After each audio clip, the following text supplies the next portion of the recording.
here. Hope you're doing well. Hope you're having a good day. Well, I I decided to dedicate this video to this young man. And you know how they say the past don't repeat itself, and it's all that was yesterday. We gonna be a stronger America when it comes to equality, right? But with our veterans and with our black veterans, it's a different story. Let's hear his story, and I'm gonna show you.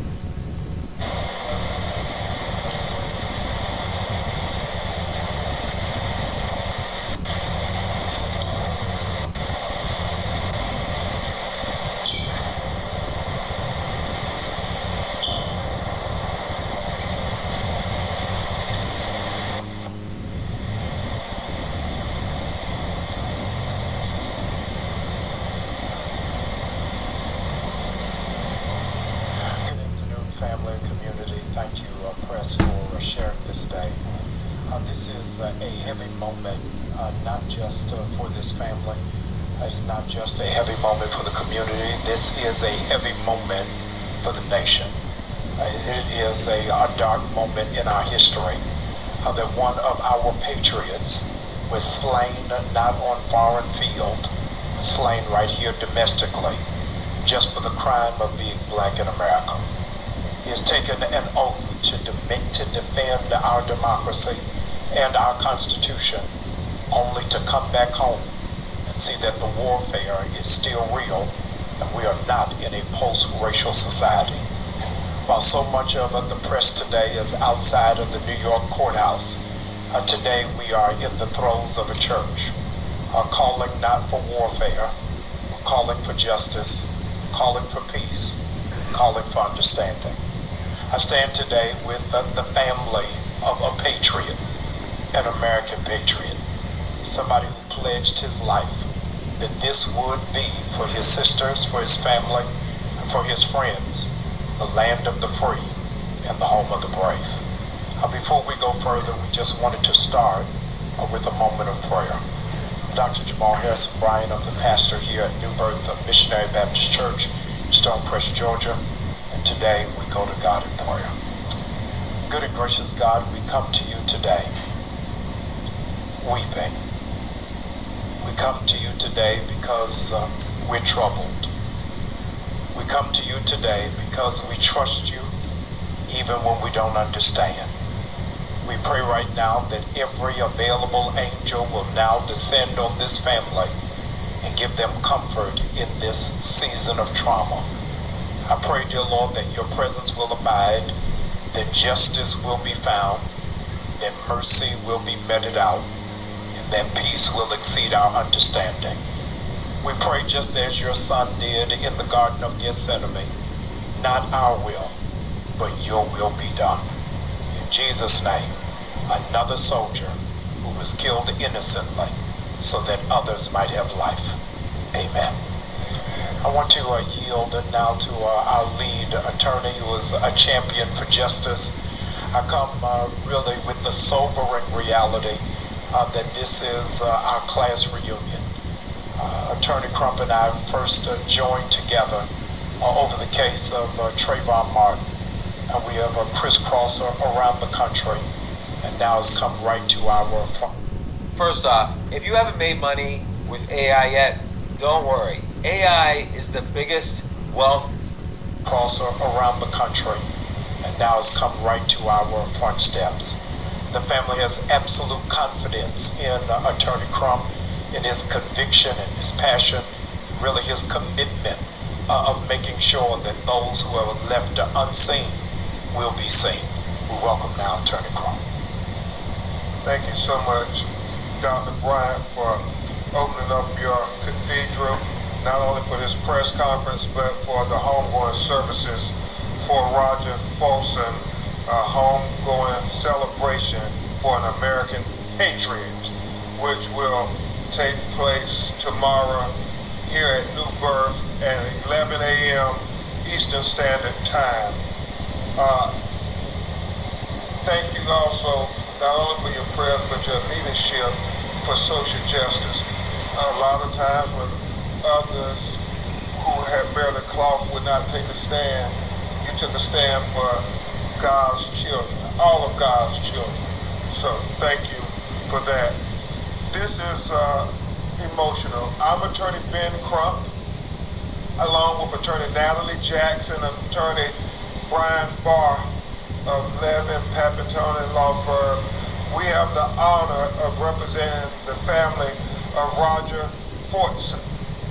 Present with us today is his mother, Mika Fortson, his father, Roger Wilburn, his little sister, Harmony, his little brother, Andre, his sister from Los Angeles, his sisters from Los Angeles, Raven and Tiffany, his uncle from Los Angeles, Maurice Washington, and a host of cousins and loved ones who are standing strong with his family, trying to keep especially his mother upright, doing something that is so unbelievable to her and his father. And you're going to hear from them in just a minute, and you hear from his sisters as well, and it's going to be emotional. This is not just a hashtag. Roger was real. He was the hope for so many of them, and that's why this is so emotional. But what we're going to do is talk about some important updates for the case. The video came out and you all got to see it. But yet, as his mother said, they cannot stain his reputation. But she feels as long as they continue to say that they went to the right apartment, they're staining his reputation, because Roger did not have any domestic disturbance. Roger had no criminal history. Roger has never ever been accused of domestic violence. I mean, and so for her and his father Roger to hear these things, it's as if they're staining his reputation, his good name. I know, Dr. Bryant, my mother always tells me, a good name is worth more than silver and gold. That's biblical. Roger had a good name. He was a good young man. Had the brightest of futures. And so we start with addressing what his mother believes is this narrative to stain his reputation. And I'm sure she's going to speak on that herself very directly to you all. But the transcript, if we could put it up, because you saw the video, but it's important that you see the words. And we have them, Dr. Bryant has them on all of the facilities, and we're going to hand them out to you. But the parts that were germane, it starts the body cam. Hi everyone, welcome to Academy 2.0.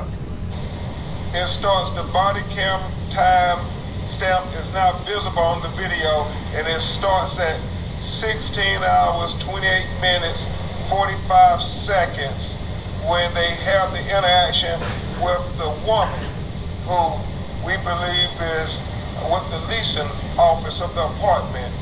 The deputy walks outside to meet the woman in the parking lot. The deputy says, "Are they fighting or something?" The woman says she was saying that it happens frequently.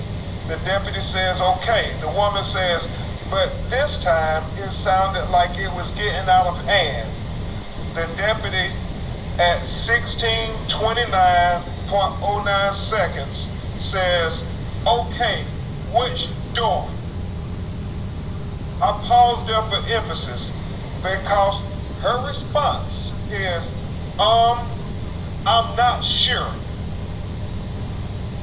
She continues on. 2 weeks ago, I was walking by their apartment, basically on this side, and I was hearing someone yell, like, shut the F up, and you stupid B word, and all this other stuff.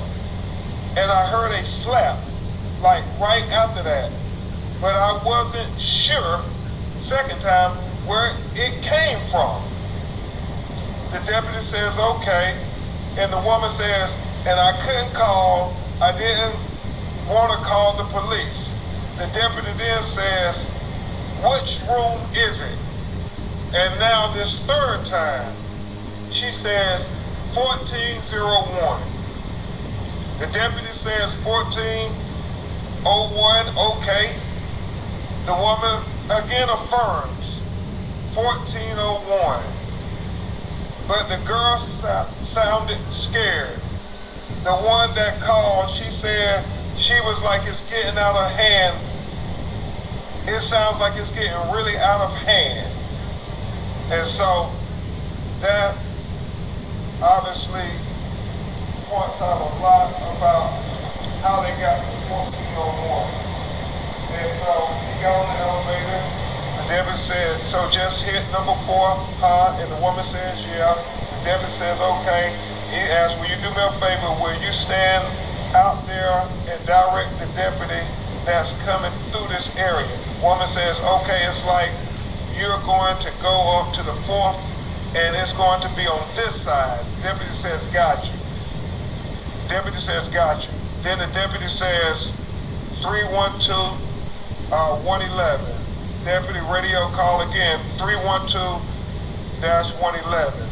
The deputy goes to door E1401. It's important. They say this is domestic disturbance going on, but watch the body cam video and more importantly, listen to the body cam video. You can hear birds chirping. Deputy knocks loudly and then steps to the side out of the view of the peephole. If it's the police knocking and you want the person inside to know you're the police at the door, why are you stepping out from in front of the peephole so they can see who it is? The deputy knocks loudly and steps to the side out of the view of the peephole. 16:31 and 18 seconds. You hear Roger's dog, Chloe, bark. 16:31:41. You hear a voice. Unsure who's the voice or what it says, but you hear a voice. And then the deputy knocks again and steps to the side again in the video. Then the deputy knocks and says, Sheriff's office, open the door. Deputy knocks again, steps back into the side again. Don't really understand what's going on. But he said, knocks again, says, Sheriff's office, open the door. 16:32 and 01 seconds. Roger begins to open the door.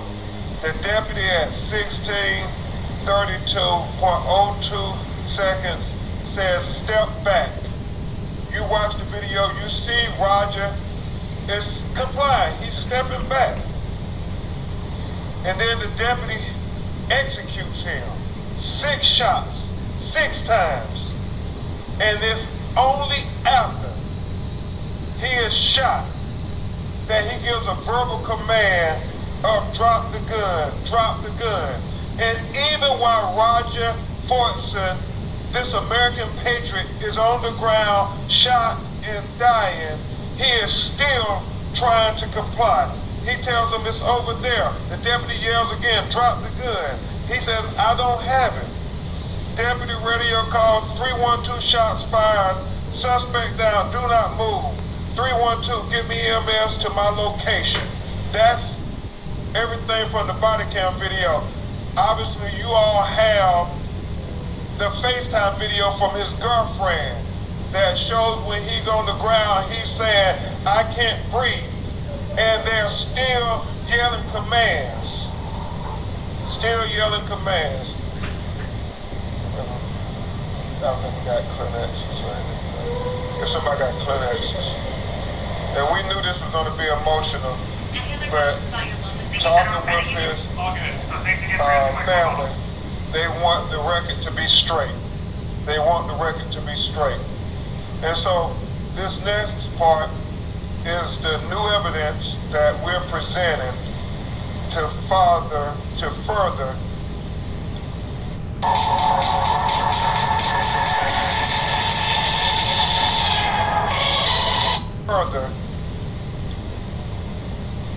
show that they're not at the right apartment. They're not at the right apartment. And obviously, we think both things are important. They're not at the right apartment, and then, and within seconds of opening the front door saying, Roger, who is a licensed, registered gun owner, the police just, we believe, use excessive force and execute him. 6 shots. Bam, bam, bam, bam, bam, bam. And he has to pull the trigger those many times. We just think it's excessive force on top of him being at the wrong apartment. So now what you're going to hear is the radio traffic from the police officers that night that have been condensed to get rid of the stuff that is not relevant to what's going on at this apartment complex where Roger Fortson was shot and killed. And so, to the sound engineer Ricardo, we're going to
now. Multiple gunshot wounds to the chest. SO1, seems secure. They're asking that you step it up.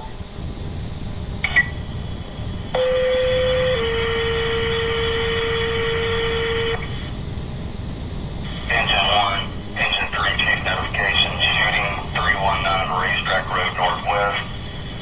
Middle with multiple gunshots. I'm responding.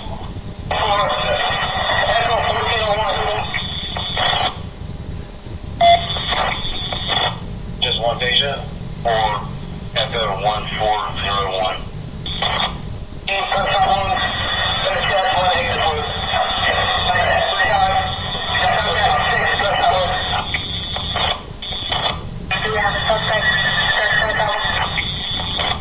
Page 1 Battalion are also on scene. Show the one command. 6, it's going to be 4th floor. Echo 1401. Room East, Echo 1401. EMS messenger on 34 traffic.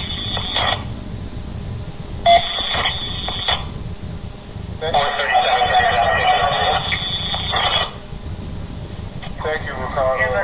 I think that's the end. Can we go back to 53 seconds and tell the media we will provide you all with the radio traffic condensed, but the part that we feel is the crux of the matter here for these purposes, and we have it blown up thanks to Dr. Bryant's audio visual. Play the 53 seconds from Don't have any further than a male and female. It's all fourth party information to the front desk. That's what he found. Thank you. And the reason that's very important, Eric, and why we had it blown up, is because it reiterates that it is not the right apartment where Roger Forson is at. The dispatch officer says, don't have any further other than a male and female. It's all fourth party information from the front desk at the leasing office. That's important for two reasons. Number one, the police already know before they get there. They've been told that where the disturbance is at, there's a male and a female, and that they are getting their information from the front desk at the leasing office. And it's, as his mother and father and everybody continues to say, his girlfriend, Roger, was in his apartment by himself, FaceTiming with his girlfriend. They were not raising their voices. He was making plans for their visit for the weekend. The only people in that apartment was, the only person in that apartment was him, and he had his dog Chloe, who was present there. Eric, can we show Chloe, because Dr. Brown, we have gotten so many inquiries about his dog Chloe. Maybe put it on the screen too. Because you heard Chloe bark. Military academy students and graduates have taken their experiences of bias, discrimination, and harassment to Instagram accounts, specially designed, to give voice to these very complaints. Among the 70 complaints shared on the Instagram page, Black at West Point, here is one example from a cadet, 2024. Cadet 2024 says, I was corrected for not shaving enough. My RTO took me out of formation and began to rant on how I'm not representing the academy well, and specifically stated, you're not on the block anymore. I responded, I was never on the block. And subsequently he stated, wherever you came from. Here is another one from the Instagram page, Black at U.S. Air Force Academy.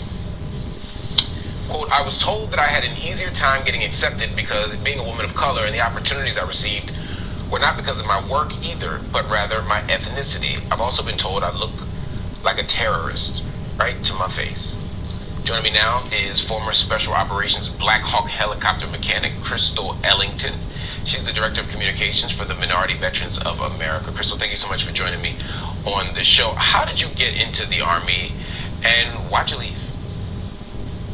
So I initially enlisted in the Army partly because I've had a rich family history that went far back, all the way to the Gulf War with my grandfather.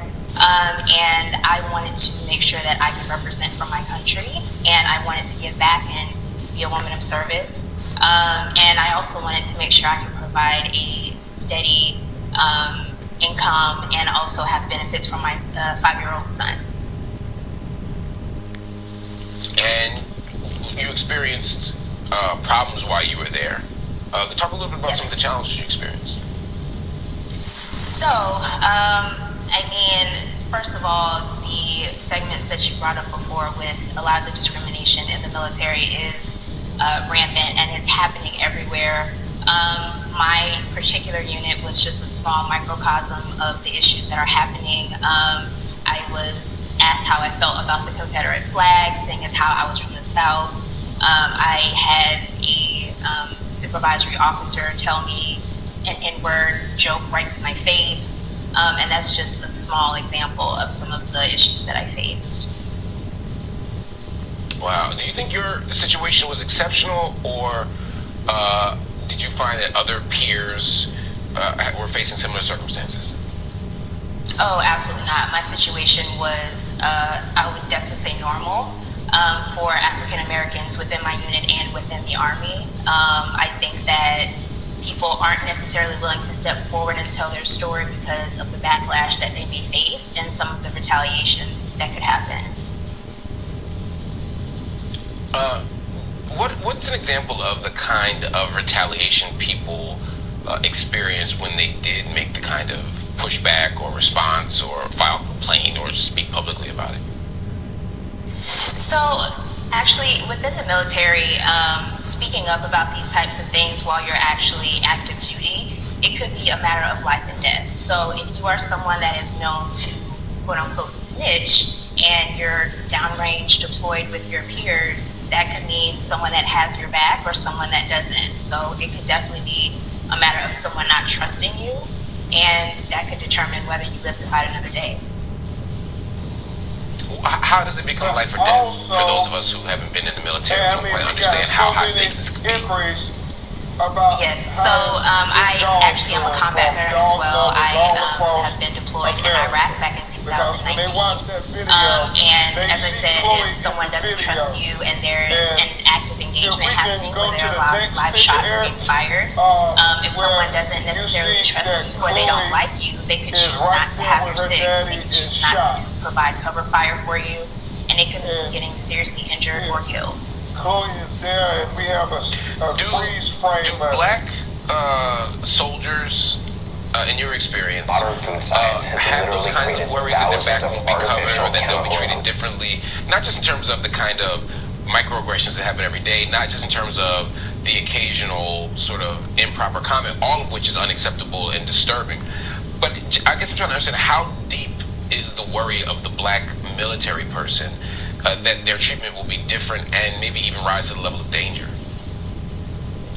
I mean, as far as I've had the opportunity to speak with my peers, it is something that is commonly felt around my black counterparts.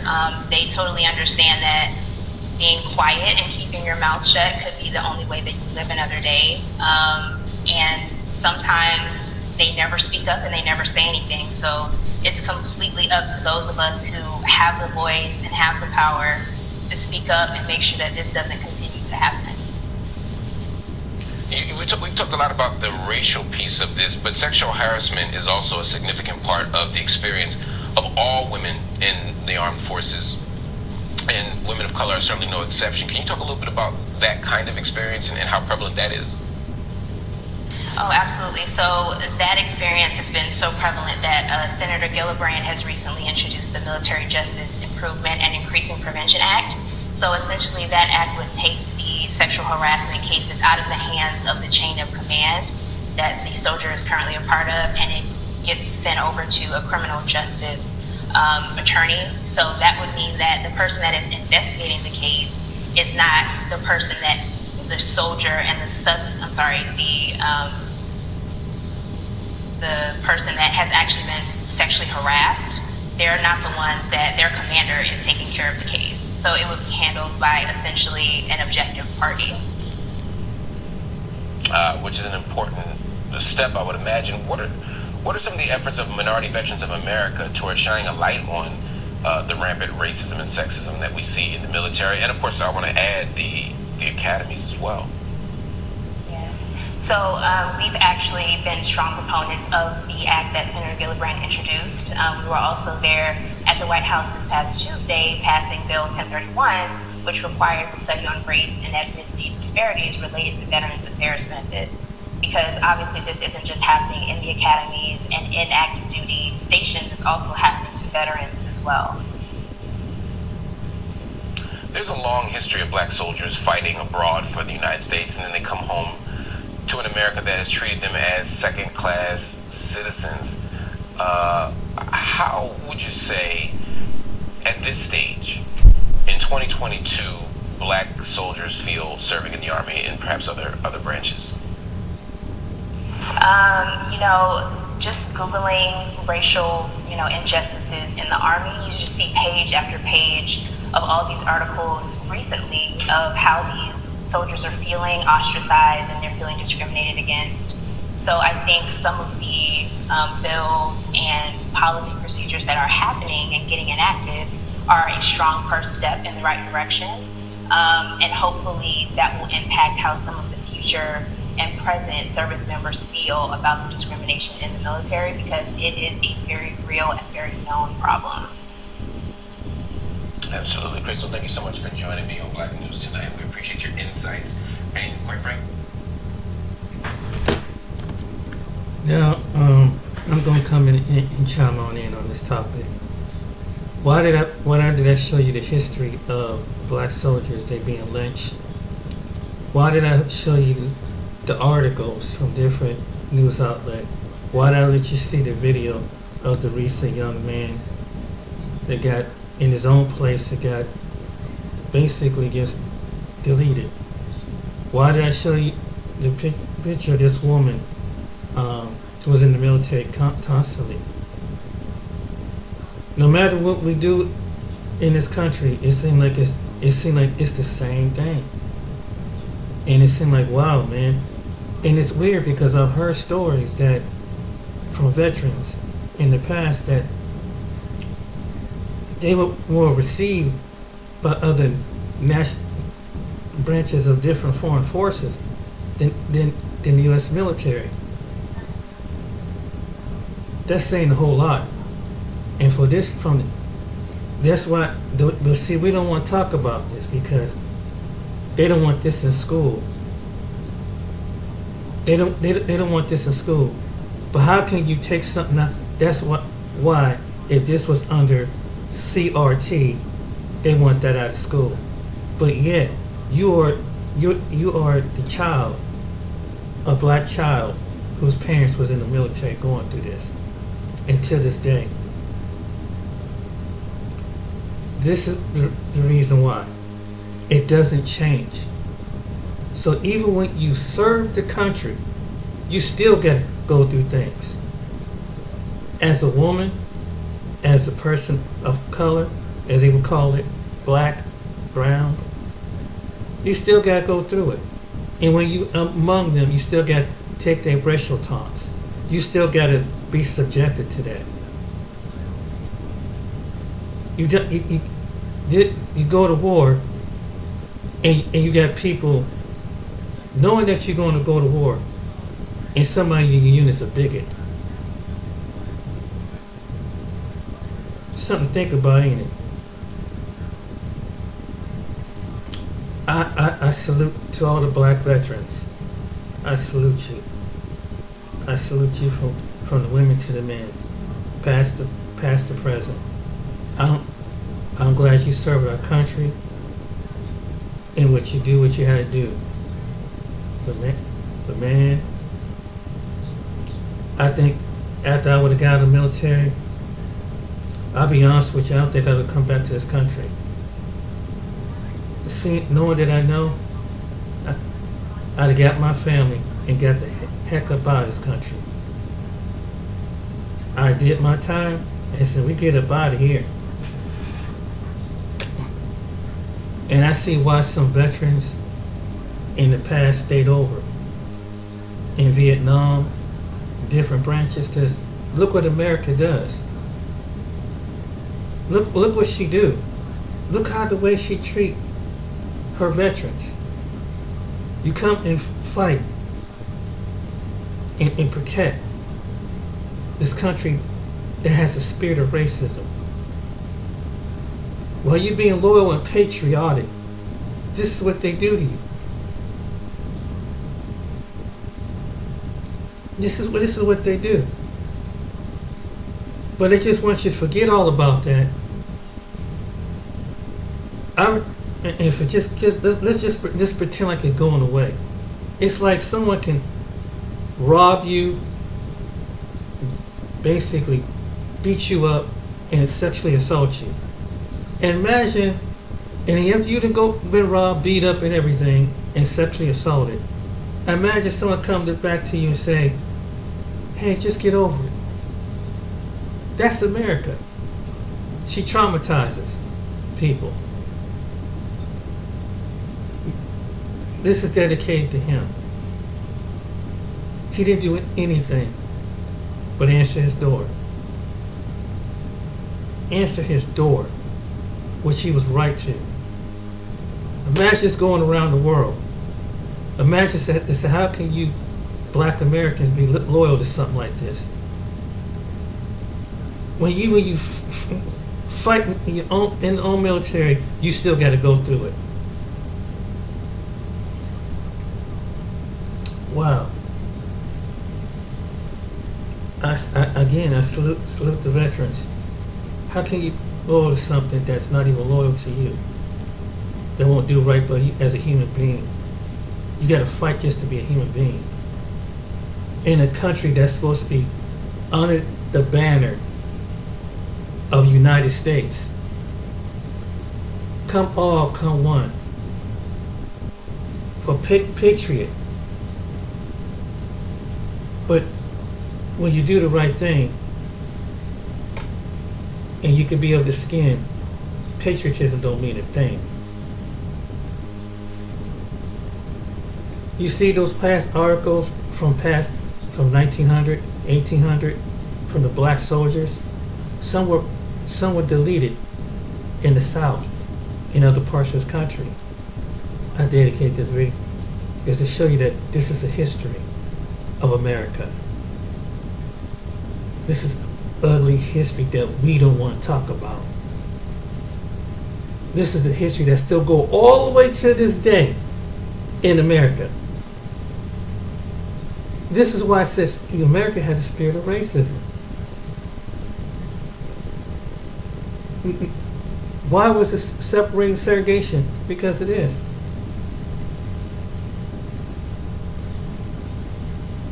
This ain't gonna be a popular video, but it is what it is. It may not even get the algorithm, but it is what it is. But at least somebody gonna know the truth. Did you know that some of the military men, that when they would go overseas, the black military men, did you know that, and some of you probably have grandfathers and probably men that can told you during their time, when the white soldiers would go and tell the German women that black men had tails? This is what I was told. Don't get with those black men. They got tails. They're animals. This is the history of this. This is the history. Did you know in the military, when they did the Panama Canal back in the 1900s, did you know that the people in Panama, and you can look this up, that they brought segregation down to Panama. America brought segregation to Panama. See, they were black and brown indigenous people down in Panama. When the U.S. military went to the Canal, they separated the black Panamanians and the brown Panamanians, said the white Panamanians. U.S. military did this. This is history. They went to another country and did this in the early part of the century. Everywhere she go, she's one of the countries that brought supremacy by whiteness, regulations.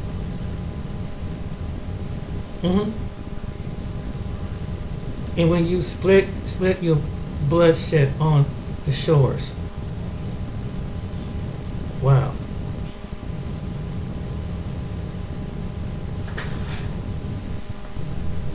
Wow. But you're supposed to just suck it up, take it, don't talk about it. Just another day. But one day, America's going to pay. And now, she's going to pay for what she's done. She's going to pay in her reparations, whether she don't like it or not. People don't like to hear that. But you see, the tally of it is adding up. And she just did this, but she done this all over the world.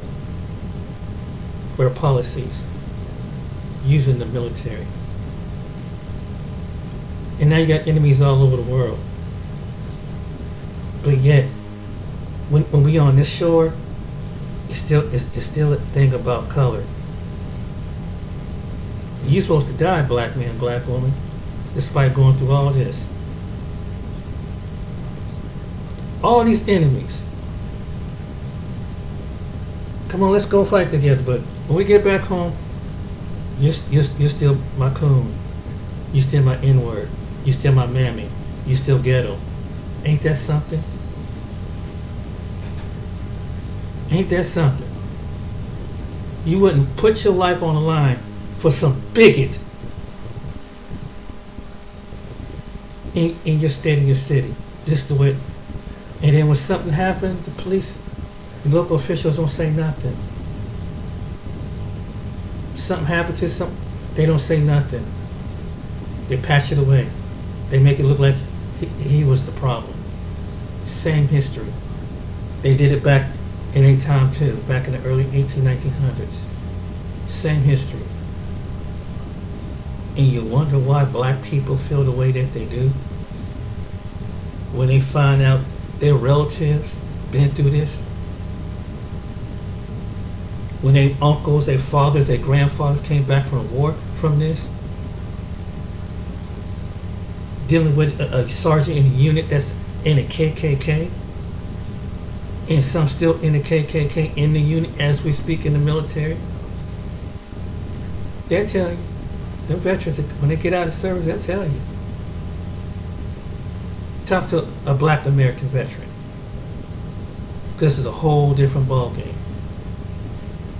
Some probably still traumatized. So you go through trauma. Before you get to war, you got to go through trauma. You're not even in war yet, you got to go through trauma. Or based on your skin. So when you're a woman or a person with black and brown, you got to go through 2 wars. You got to fight an unknown enemy, and then you got an enemy in your own camp.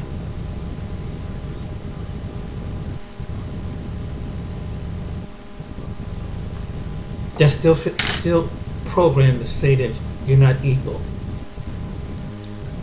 Well, when we was around black people, used to take and throw a stone house for they made comments like this.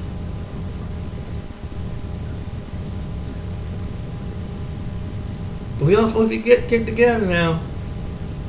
Why? When you don't treat me just as equally, you still think that I'm littler to you than your dog,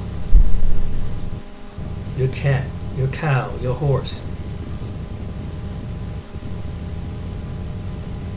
And you have a history of doing this. But they don't want to talk about the past. But you see it's in the present. That's why I did this to show you. Nothing don't change. The spirit of this country don't change. You fought and you died. And even if you're probably a police officer, it's the same way. Trying to do the right thing. If you're a black police, if you try to do the right thing as a police officer, and particularly a black police officer, the ones that want to do the right thing, you might experience the same thing.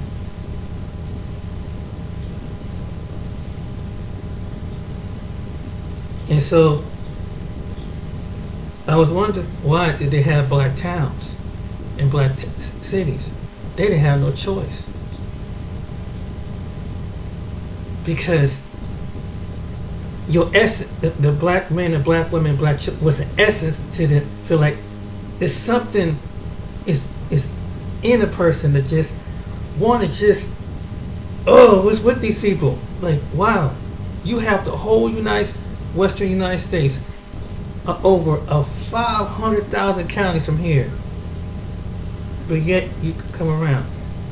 Why? And you know you're programmed not to see them as equal. And this is not talking to every white person. I'm talking about the ones that get the indirect racism, as well as the ones that don't get the direct racism. Why do you want to come around somebody?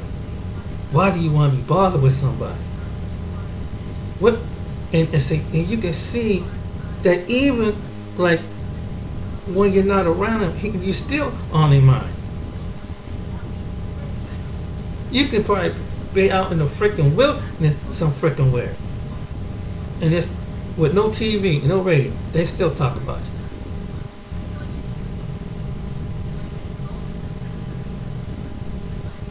But yet, we're not supposed to discuss about this. We're not supposed to have any feelings about this. We're not supposed to be angry about this. We're supposed to just pass it on. We shall overcome. What's up? When? What we gonna overcome? It's like, are you sure it's a lot better now? It's going back to that point. But seeing what this young man did. This young man who was in the military was like a young man back in 1930, 1920. This happened to young black men doing nothing. Walking down the road, put a rope around him, put him up on a tree. That's where the word that picnic came from. We shall overcome. America got spirit of racism, y'all. America has a spirit of racism, and she do not want to admit it. And she thinks when she gets rid of it, that the next generation is not going to find this out. How can you not, next generation going to find out when you already indoctrinate the next generation of your ideas and beliefs? When you got your children out there, start at like the two-word calling someone opposite of this color N-word. How they going to know? And then trying to put that traumatization into that child when they're all at the same age. How are we going to overcome this? It's going from generation to generation. But nobody don't want to talk about it. Put it to the side. Why are black people bringing this up? Why did they just get over the past? You see why we can't get over the past? Because the past is in the present. The same spirit that these guys went through is the same thing that he went through, got assassinated by the police. Same spirit. Young man, military, did nothing wrong. Heard what the attorney said. And they decided to just boom. As soon as they see black, and this ain't just happened to him. This happened here in Columbus. But this wasn't the military people. There was a young man. You probably seen anybody from Columbus can verify this. This happened 3 times to 3 black men that was not armed, killed by, and they were deleted by police for doing nothing, not carrying a weapon, nothing, not even showing something. One young man was in his bedroom. They knocked on his door, said it was domestic violence. They got the dog in the room. They showed on the body cam when he opened up the door and he went to get up. He to try to get up out of his bed, arms wide open, butt naked. They had to bleep out because his private part. The officer shot him.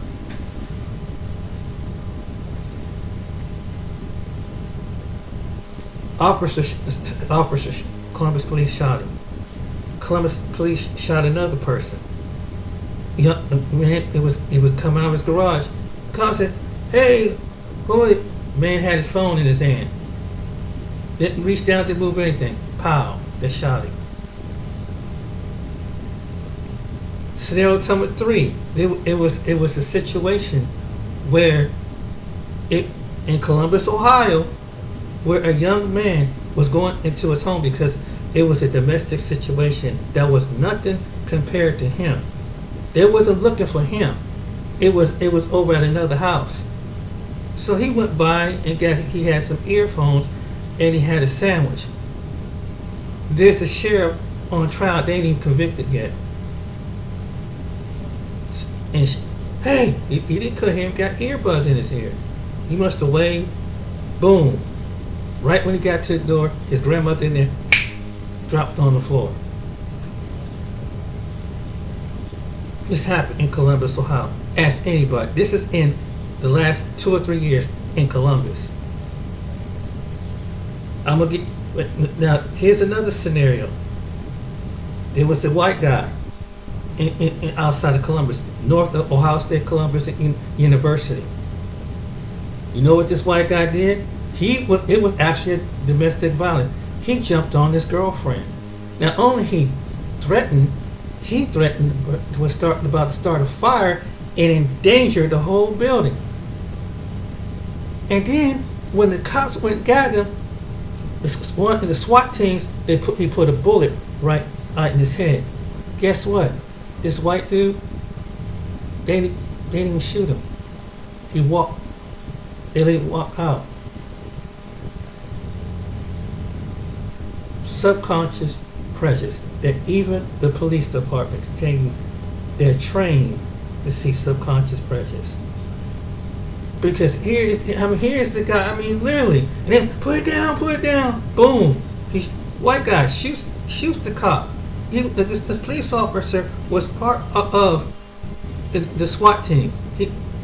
They took him in as he practically burned down his apartment building outside of north of the campus. Ask anybody from Columbus, Ohio, that lived here. Same story. So you had 3 cases that's happened here. It was another case. They shot a young man, put his neck on the ground, bang his head. And you know what the latest thing is, ladies and gentlemen? They can't seem to find no officers. And not only that, the police here, they drug task force. Guess what? They were corrupt. They were selling the stuff on the street. They just now convicted the cops. So it seems like it's a pattern here, don't it? But the one guy that shot the black guy, young man, he was a sheriff. But what's the difference? Sheriff, police, what's the difference? They both didn't use critical judgment. They just saw us a black man. And you trying to tell me we don't have a race problem here? You see somebody with tan skin, brown skin, look next to black, take him out. White dude can come down, shoot up the whole damn block. He walks away. And this actually happened several times. Come on, get down. You see it on social media. But we don't have a race problem when it comes to even detaining and going out calling suspects. You tell me. We don't have a problem. And you see, and this goes all around the world, and it's embarrassing. Other places, they don't have this problem. Not their police department going at someone like this unless someone pose a threat. Everybody can know how to police their community. Everybody know the military, but we can't.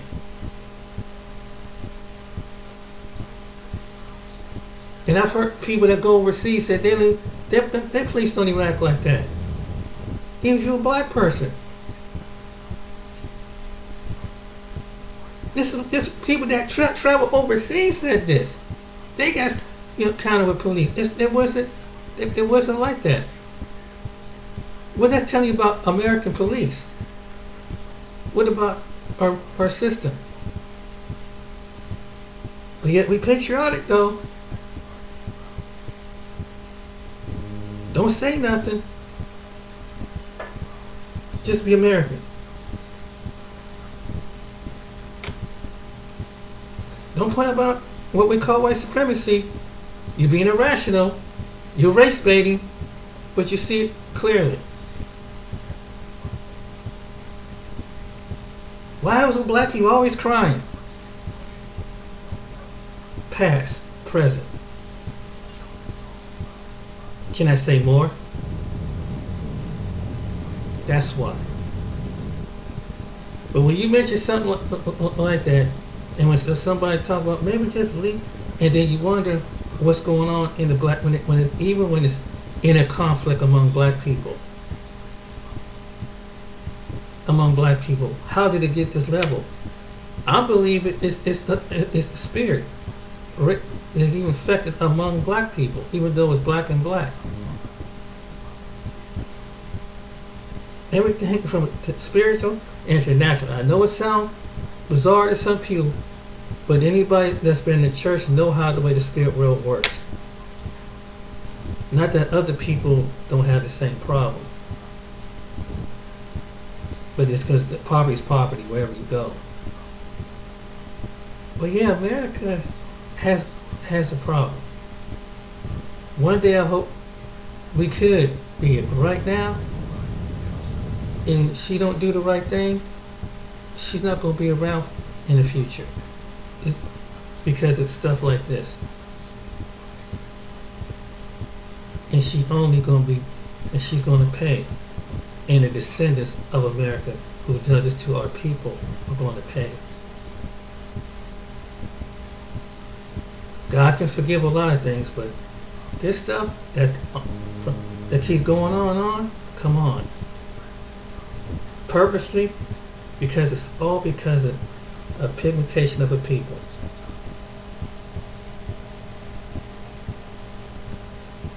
But we all supposed to be Christians.